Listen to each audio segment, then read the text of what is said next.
Hello everyone! Today I'm going to introduce to you several common drawing marker coloring techniques. Before we get started, I'd like to show you the types of drawing markers we usually see in the market. There are mainly two types, as you can see the two markers in my hands. Both of these markers have chisel tip, as you will see on the left side. But there's something different about the other side of these two markers. One has a brush tip. We call these brush and chisel dual tip art markers, and the other one has a fine tip. We call these chisel and fine dual tip drawing markers. Each of the two markers have its own advantages and disadvantages. You can simply pick the one you like more or feel more comfortable with when drawing. First, I would like to talk about the advantages of the brush tip. The good thing about it is that it makes the drawing more flexible because it can make brush strokes of different thickness according to the different force in our hand. Let me show you how we make the brush strokes using the brush tip. You can see it's flexible and the brush strokes are quite vivid, right?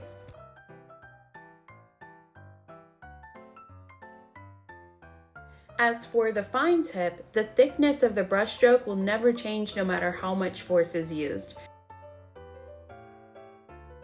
In this case, the fine strokes are quite uniform. The advantage of this is that it makes it possible to draw those neat decorative patterns. Let me show you an example. First, let me draw a color block.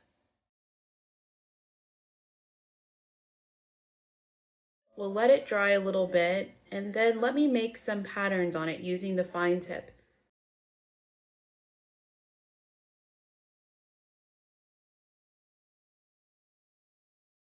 Since the fine strokes are even, you can see the patterns made are neat and clean.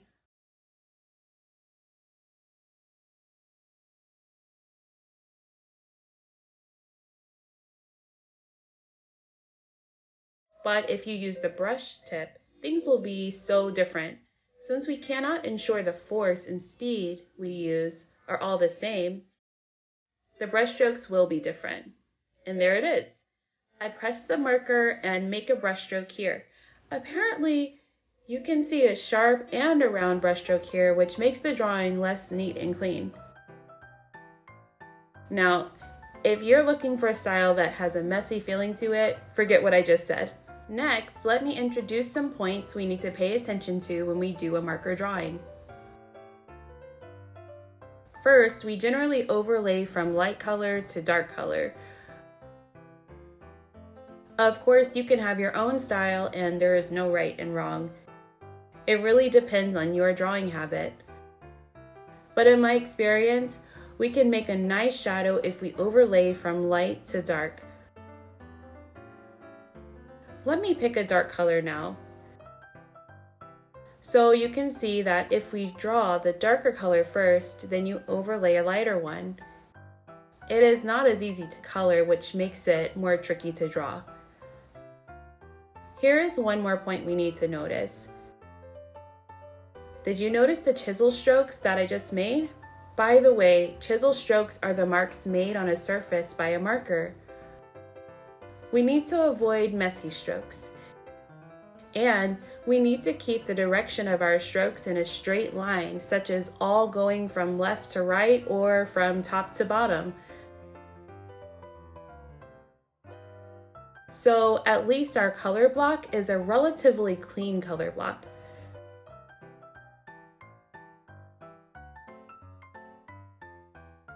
Try to avoid cross and circle strokes because too many of these messy strokes will make our drawing very uneven and sloppy looking.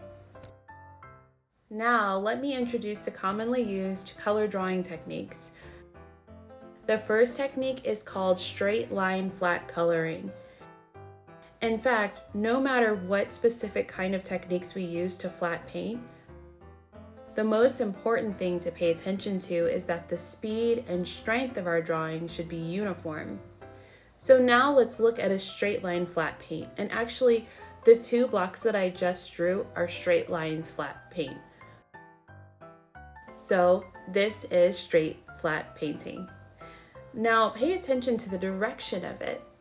We see that there will be obvious traces on it after it dries. So if you don't like the traces, how do you avoid the traces? A second way is to do the Z-shape flat drawing.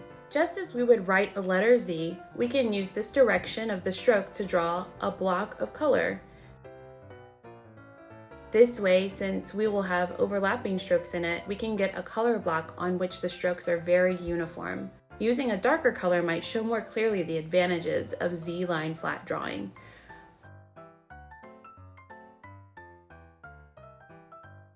I will just create a more uniform block. The key here is to slow down a bit and control your speed when you're drawing. You see? Using Z-line flat coloring will just make the chisel stroke less obvious. But let me be clear, it's impossible if you want a perfect color block where you can't see any difference between the chisel strokes. This is the style of painting with markers. It's just going to have some lines no matter how careful you are. And then the next technique I'm going to show you is sweeping. It's quite easy to understand just from the name. Sweeping painting is like you sweep using a marker. It will make a messier stroke. Normally the sweeping creates a stroke where you can see a change from heavy to light. The tail part of the stroke is unregulated or wild, and sweeping can be used to draw something messy like grass, leaves, and other plants. So to draw the grass, I will first lay down the background color and then draw some small details like this on the background color. Now let's see stippling. Stippling is generally used when we draw leaves. When stippling, we can use either chisel tip or fine tip, but in my opinion, if we draw leaves, we would want a flexible effect, so brush tip is a better choice. First, draw a color block, and then draw some dots. And here, let me use the dots to make the texture of the leaf or simply to decorate the leaf. So that's what stippling is. Now let's talk about gradient. Gradient is divided into the gradient of the same color system and gradients of different color systems. Let's talk about gradient of the same color system first. It is divided into two types. One is gradient of one single color and gradient of similar colors. Gradient of similar colors is the gradient within one color system. For example, green has different shades from a lighter green to a darker green, or from a more yellowish green to a cooler green. Gradients of one single color would be a gradient from dark to light or light to dark of the same color. We have to draw a little bit faster when we do the gradients because if it dries, it's going to have a stroke and it's going to be a little bit stiff. So we need to go a little bit faster. Now let me show you how we do the gradients. First, I draw a piece of green color block. You can see that. Then I overlay it a few times while it's not dry. Pay attention to the area you overlay needs to be smaller and smaller so you can get a gradient from deep to shallow. This is the same process if you want from shallow to deep. That is, first draw a block and then overlay slowly from the place you want to change. Then you can get a gradient from shallow to deep. Next, let me show you how we draw the gradients of similar color. So I'll pick 3 colors, and actually we can start from whatever color you want to choose. But here's one tip. If you use more than one color to draw, it's best to take all the caps off before you start to draw to make sure the color block will not dry out before the next overlay. Once the color block dries out, we are unable to make a natural color transition. Okay, let's start. I'll make a gradient within the green color system. Remember that when you do the gradients, You can use a lighter color to make a natural transition between the two colors just like this.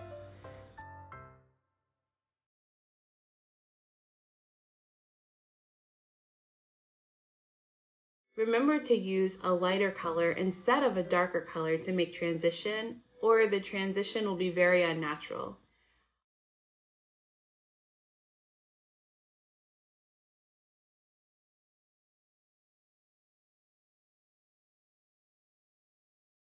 Okay, now let's change to a different color system to make a new gradient. Let's say red, purple. The same as before, take off all the caps first.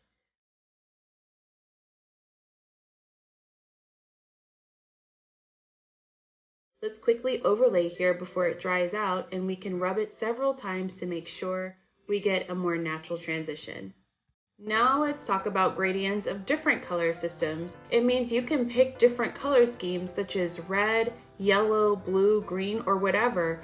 But when we choose the color, it is best to choose the colors that have similar purity and lightness. Not to choose colors that are too different or too pure is the goal here, because the marker itself will make a relatively obvious stroke. So if the colors are too different, we will feel that the picture is not neat enough. We can contrast the two different ways we see the different effect. Different color gradients of similar saturation and purity, and gradients of highly contrasting saturation and purity. First, let me draw the gradient of similar saturation and purity. Oh, I better take off all the caps first.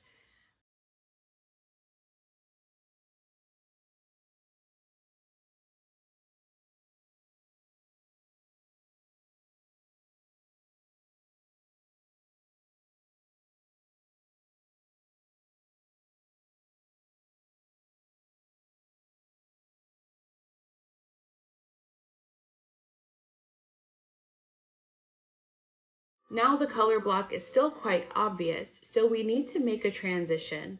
Let me transition at the junction of the two colors.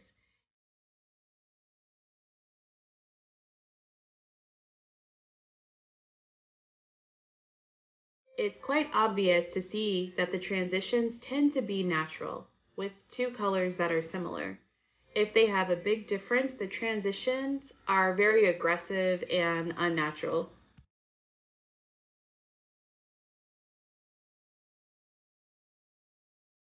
Now let me draw the gradient of higher purity and saturation. Let's check out the gradient that comes out. Again, I'll take off all the caps first.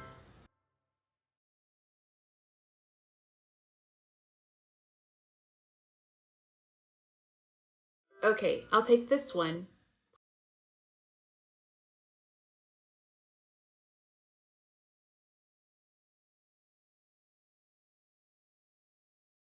Put orange in the middle.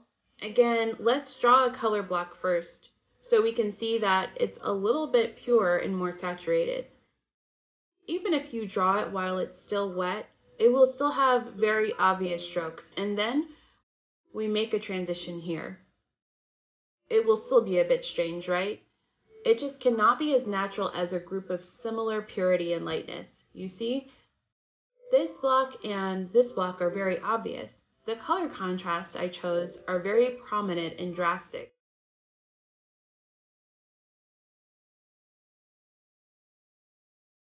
So you can see clearly the effect of these two ways of drawing gradients. Just remember to choose a color closer in purity and brightness to do the gradients. Last but not least, let me talk about the possible situation that might occur when we do marker drawing. Sometimes people do not press the marker evenly, which results in a gap between the strokes, as you can see here.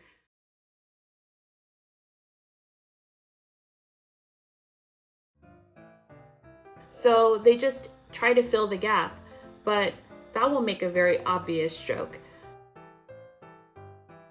So what's the best solution? Wait until it dries a little bit and repaint it. We can repaint it like that several times. And this way we fill the gap without any noticeable strokes. So that's all the tips I have for this video. See you next time.